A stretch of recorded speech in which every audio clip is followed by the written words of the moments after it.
دحومي تعال امشي معي تعال.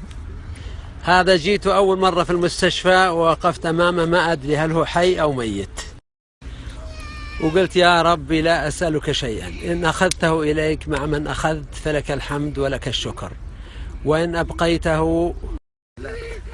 أبقيته متعبا أو منهكا أو معاقا نخدمه فهذه نعمة كبيرة وأجر عظيم ولك الحمد والشكر. إيش في جوالي؟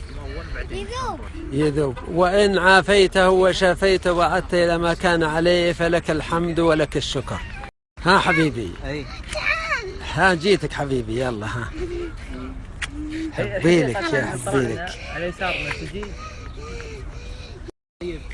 وكأن ربي اختار الثالثة، فهو في طريقه إلى الشفاء والعافية، يتحسن يوما بعد يوم بركة دعوات المؤمنين.